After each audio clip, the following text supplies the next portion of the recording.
How's it going, everybody? Welcome back to the Timeless Movie Podcast, episode number 32. My name is Victor Vasquez. Thank you so much for coming back and listening to this podcast.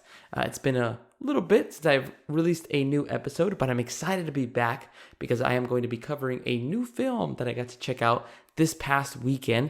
It was a very busy weekend. I actually got to see two movies, so hopefully I'll be able to come out with a couple of episodes back to back.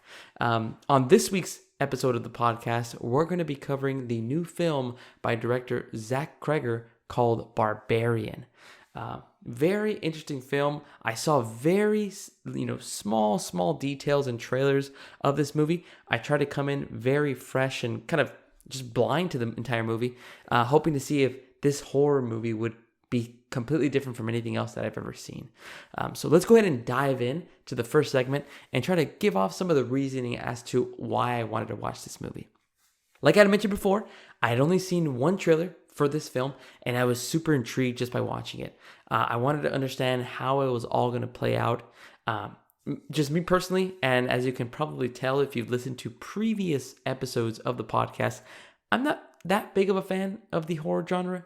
I'll watch them and I'll try to check it out if something kind of intrigues me about it. But I'm not going to be out there specifically looking for a new horror film that's going to excite me a lot, right? I just tend to try to see, hey, which ones are pretty good, which ones can be a little bit different, and try to see what stands out as well. And so what stood out to me on this one was, again, how many times are we going to get, the specific films where it's just kind of all this gore, all this blood, when are we going to get like a really good horror movie that has a great story?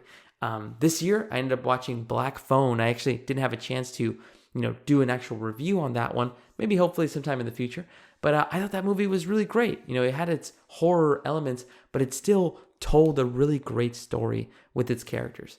And so too many times we run into these horror movies that, again, they rely too much on that gore, that blood, and they don't really sprinkle in a lot of the different types of story or narrative that might be needed. Again, I'm really just hoping that this film can, again, combine and balance really the good storytelling and sprinkle in some good jump scares as well. One of the other reasons why I wanted to watch this movie was Bill Skarsgård appears in the trailer with Georgina Campbell as well, two good actors.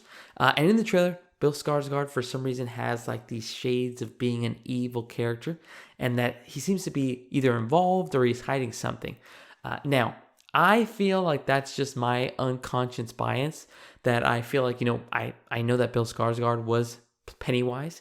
He came out in the two It films that came out recently over the last 5 or 6 years.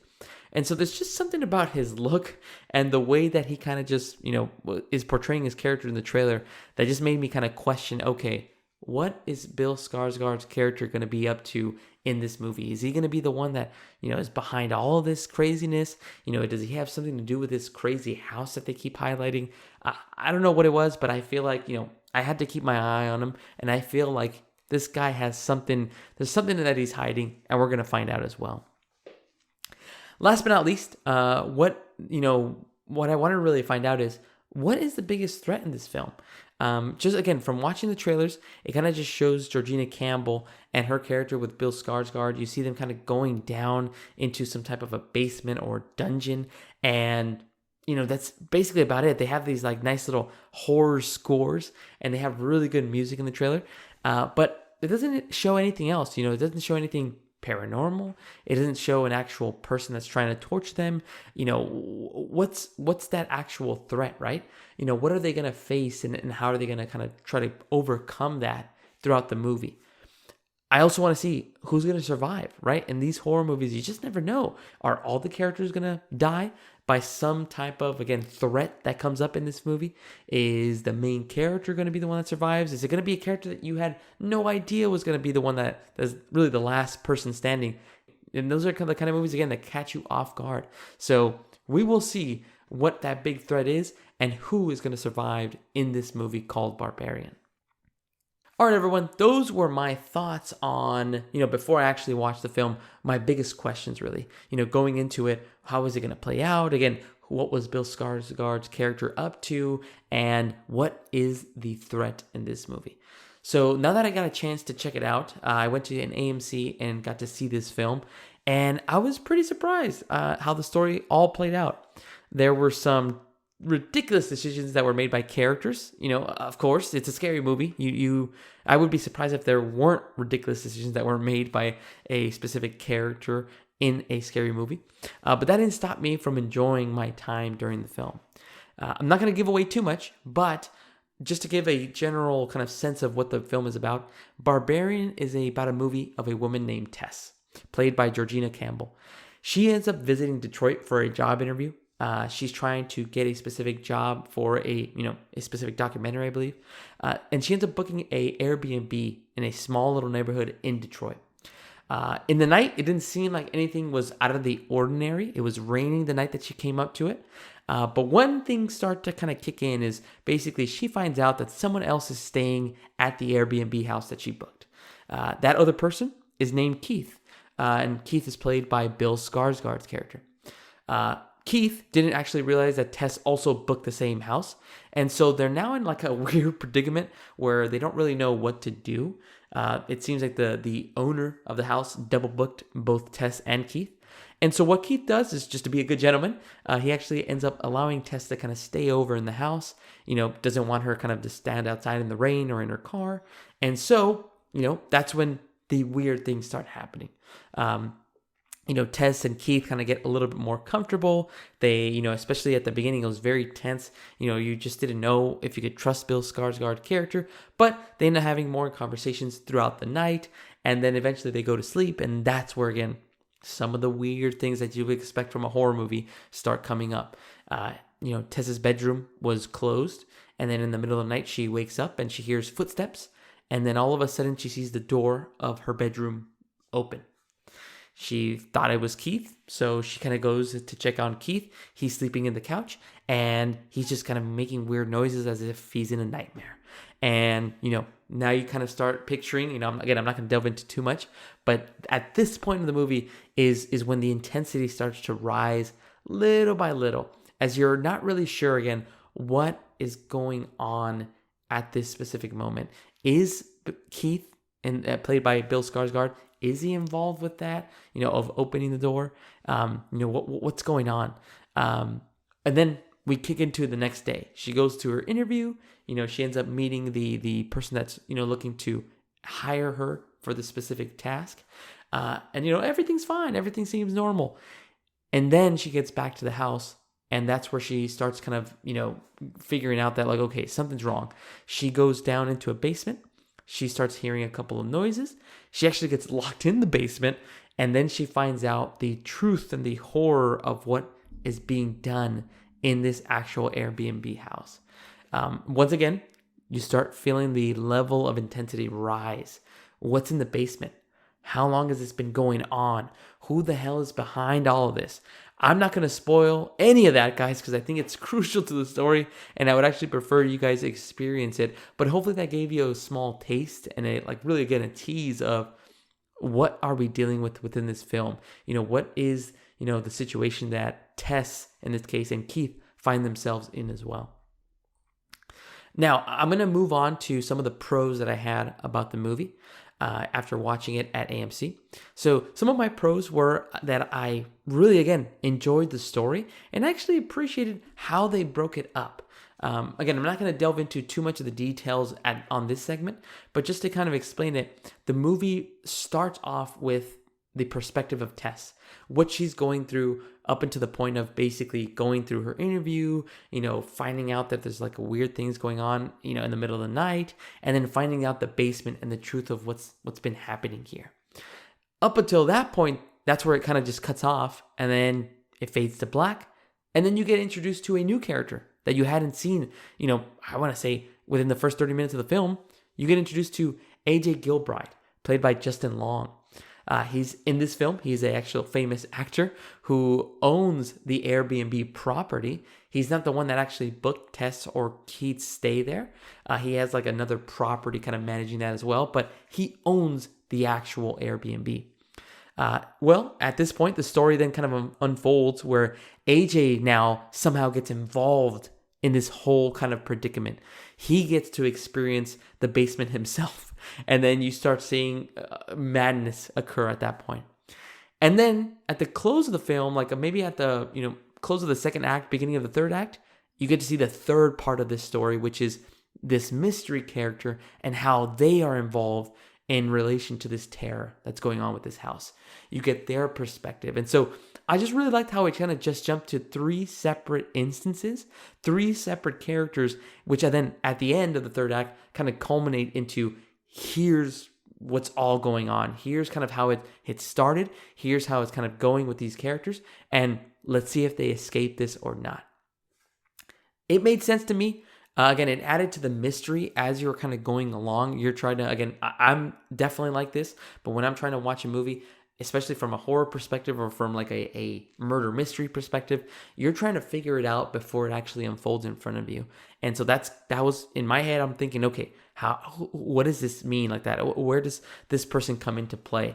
And all this different stuff. So I really was very much intrigued by everything that was shown on the big screen, and it just made my experience watching it even better. So it was really that breakout of the entire story into 3 different parts. Not, time jumps, but really just kind of explaining from different characters' perspectives was really cool as well. Another pro that I want to call out is the cast.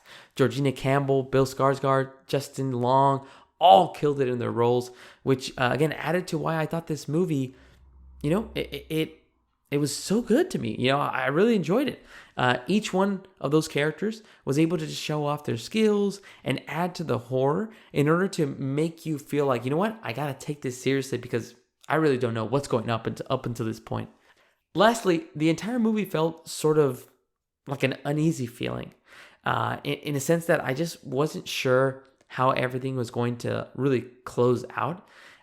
It was a lot of unpredictable stuff, when things would happen or why certain characters did what they did. It just really had you, and using a cliche, it really had you on the edge of the seat. It really had me kind of thinking like what is that terror or what is the horror that's really making these characters feel the way they feel?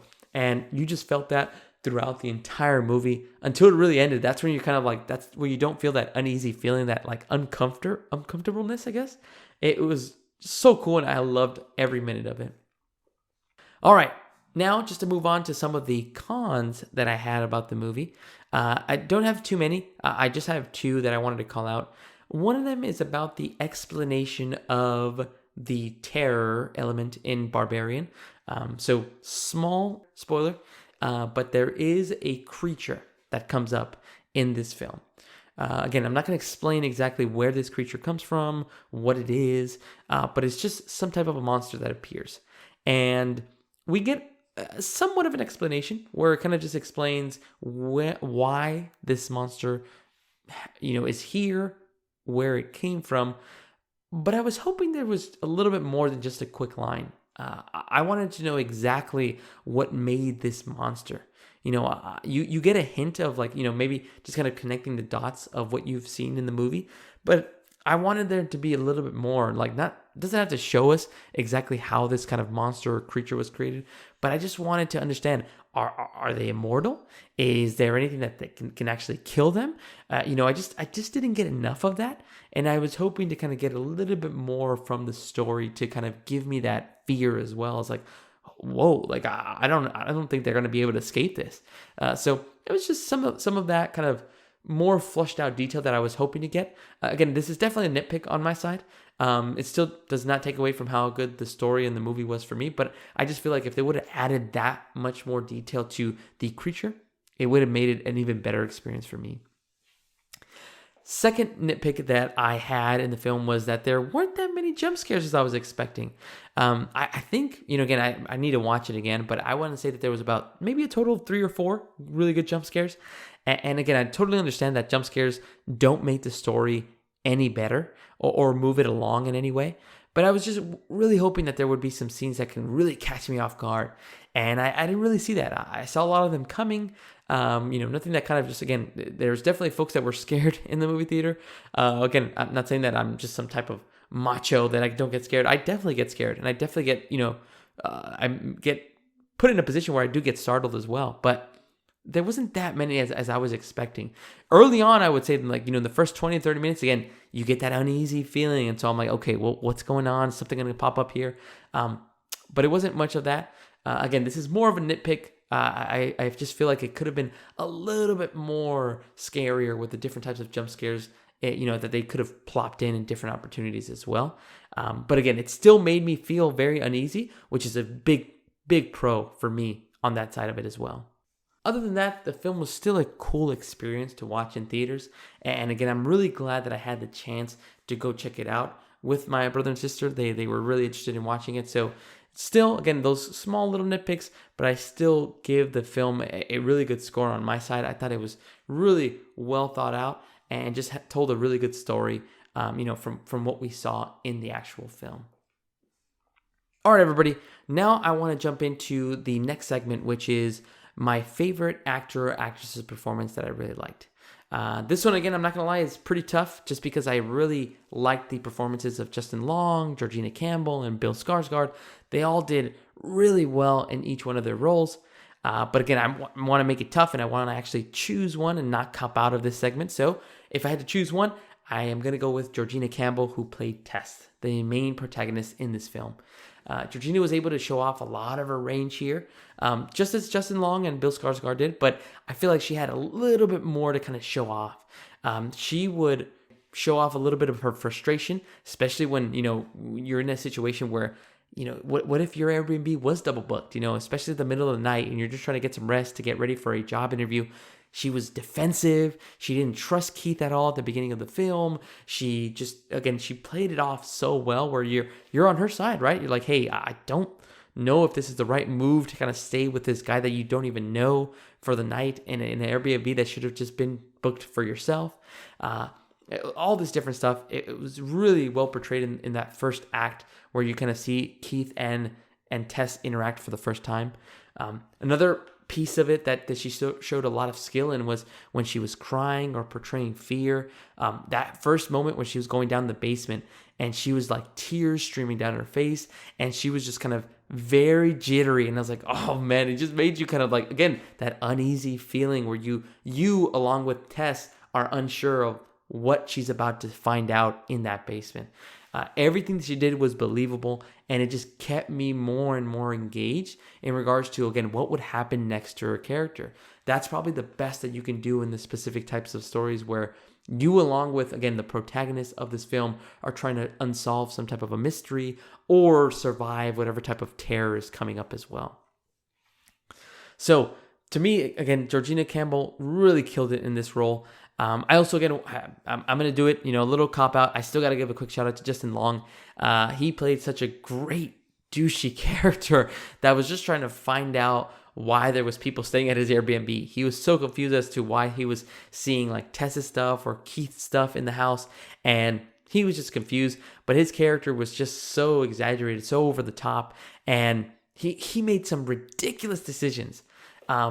But you could believe it because of how they explained his character, how he was interpreted in the story. By the end of it, you're like, you know what? Yeah, he's that kind of a douche. He's definitely going to be the person that would make that decision. He would do anything to kind of survive and have, even if it was at the cost of somebody else's life, he would do that. So really good stuff for both Georgina and Justin. Again, huge positives for me that made this film such an awesome time to watch in the theaters. Now that I've gone through my favorite performances, I think this would be a good spot to start kind of filling in a little bit of my favorite scene or moment of the movie. Now, I want to make it very clear, I don't try to spoil too much of the movie, but for this segment, ladies and gentlemen, I am going to have to go into a little bit of spoiler territory. So if you have not seen Barbarian, please come back after you've seen it. Make sure to just like this video. It'll save to your favorites and then come back and watch it. But again, I don't want to ruin this kind of piece for you as I think it's a really intense scene that ends up coming up. All right. Hopefully that was enough time of a break before I go into my favorite scene.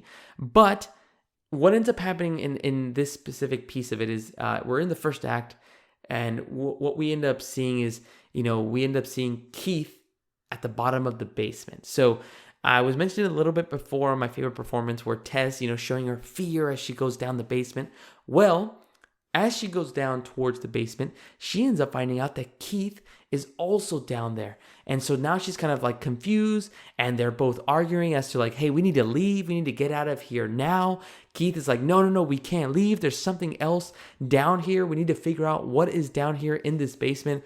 And then out of nowhere, you see these creepy hands come out from the darkness and grab Keith's head.